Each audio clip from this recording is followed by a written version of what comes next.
Welcome back to Podcast Picture Stories. Today's feature is going to be a long episode, so hang in there with me. We might be looking at about 8 minutes, but we're going to blow through it as quick as we can. So the significance of this photo is, I'm not sure who the editor was or what magazine it came out of, but if you can kind of read this, it says, "The fender on the rear of Terry Tennet's 20-incher was so gay, we nearly ignore it." And I'm trying to zoom in on that. Yeah, there we go. All right, yeah. So anyway, that's what was going on at some point in my career. People hating on my rear fender as I'm leading the race as we pan out. We have Jamison Hendler on Schwinn and Rick Palmer representing Skyway Bicycles out of Northern California. Jamison Hendler being an East Coast rider, dominant, and obviously West Coast Mr. T doing his famous power wheelie with the fender, letting him know, beat it. As we pan up, it brings us to Reno. Mr. T was representing CW Bicycles in a Reno horse arena before they had the big stadium, livestock arena that most people were fond of. Doug Davis and the one and only Billy Griggs. And if you look closely in the back, that's Brian Gass. He rode for a company called, God dang it, excuse me, Blue Max. And Blue Max was basically a spin-off of Mongoose, much like Powerlight Robinson with the GT firm. So anyway, opening the picture back up, this is 1985 Reno, based on what the print says. And there's the full picture. So it looks like I'm trying to go around the outside. This is a first turn shot. And Doug Davis and obviously Billy Griggs in there for the hunt. As we pan up, this is me at 16 Expert, still riding for CW.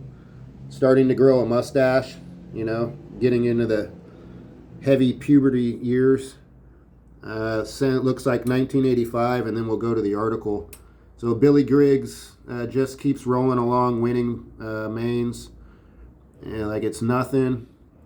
But he did have Terry Tennet keeping him on his toes, though. So anyway, there we go. So yeah, proof is in the pudding. Can't fake these magazine shots, right? So anyway, we pan down. We got the power wheelie shot once again. MCS Terry Tennet topped all 3 motos. So basically I won all 3 motos. Says I got 4th in the main. So anyway, still pulling. Look at that riding position. And notice we don't do low seats back then, and we're still getting back and behind the wheel. We move on to Pro Cruiser, leading Eric Roop somewhere in the world. I want to think that was Rockford, Illinois, but I'm not sure. So anyway, and then we go up to the Charles Townsend. This was an East Coast race, and they're talking about how long my wheelbase is. And what's funny is nowadays that bike is absolutely normal, but back then that was the longest bike on the Pro Tour, 40-inch wheelbase. So anyway, as we see, look at Tennet's wheelbase. He was flying until he got a Charlie horse in the second turn. So what happened was, see how close Charles Townsend is to me, riding for RevCore. He pimped me in the second turn in one of the motos, but I still came back and won Pro Open, so no big deal. As we pan down, another event, and it looked like me and Townsend battling again. And we'll open up to the article. Kind of hard to see, but the way things are shaping up right now, Terry Tennet 250 will be Charles Townsend's toughest rival in 1988. Charles won AA both days, and Tennet won A Pro basically both days. The world is betting Townsend to win the wait. I guess I'm misquoting this. Basically, I won Pro Open, so that's what it came down to. There it is, Pro Open. So Townsend won class, and I won Pro Open. We're going to head down to this one, Columbus. Actually, this is ABA Grands. Wow. So yeah, once again, I'm flashing back 30 years. And obviously there's no caption on a lot of these pictures. So this was ABA Grands. Who knows, going into the second turn, third turn, not sure. Look how high the seat is. Nowadays, that would be like training post height. Once again, this looks like, I don't know. Let's see what it says. Boom. All right, so there it is there, but it still doesn't say. It's just still talking about my long wheelbase on the bike. So back to the picture. Looks like we got some talent in there.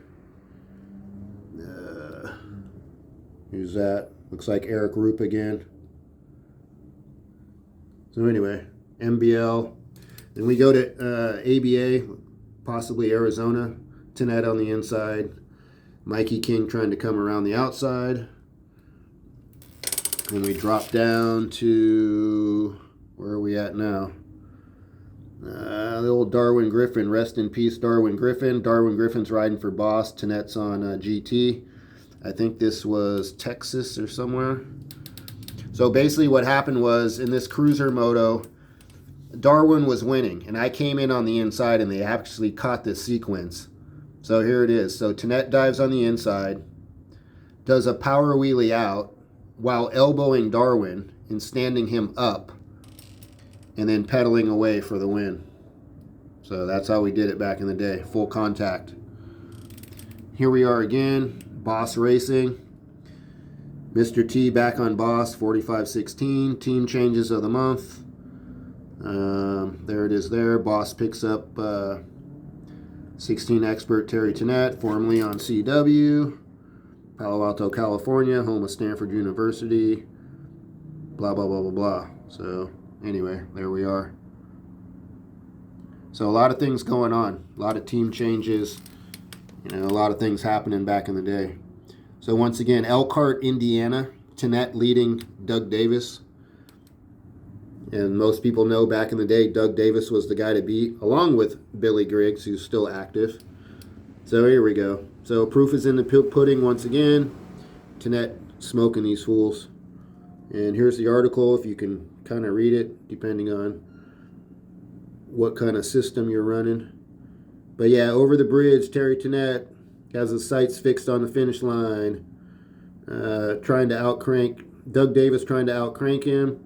Terry runs a 45.16. Doug Davis runs a 42. You lose, Doug. So yeah, so there's a article there, and we pan back out. Boss Racing, Elkhart, Indiana. This was a bridge, so the track had an over and under bridge. Who has that now? Everything's so cookie cutter. We move on to Boss Racing again. Terry Tanet, Oregon. I tripled that weekend, and I'm there with Donovan McCurdy, who was on CW at the time. Short-lived. I think he got a year out of that sponsorship. They dropped him for Eric Carter, so that's what happened there. And Eric Carter had mentioned it in a podcast, and he was like, man, I don't remember who I got traded for or what happened. But they said they made a mistake and put me on CW, and I don't remember who they dropped. Well, it was Donovan McCurdy. And he went on to race road bikes and became pretty close to being a Lance Armstrong, just for the history books.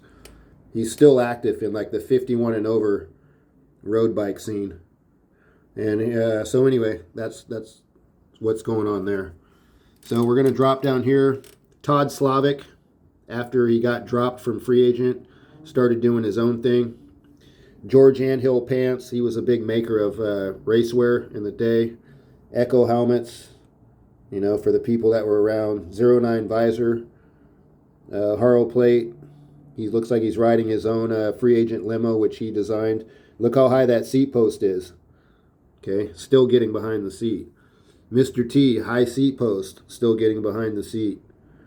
So it can be done. So what we're trying to say is that this slam seat thing that these kids are doing now, have your seat as low as, all the way down. It's more of a fad, like Eric Roop had said too. It's more of a fad than it enhances your riding style. So finishing out this series of the podcast picture video series, we finished with the GT photo where BMX Action voted me in the Future Pros articles as being the next #1 pro. And guess what? It happened.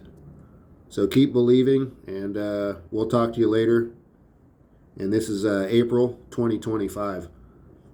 Podcast picture stories told by the athlete himself. Cheers.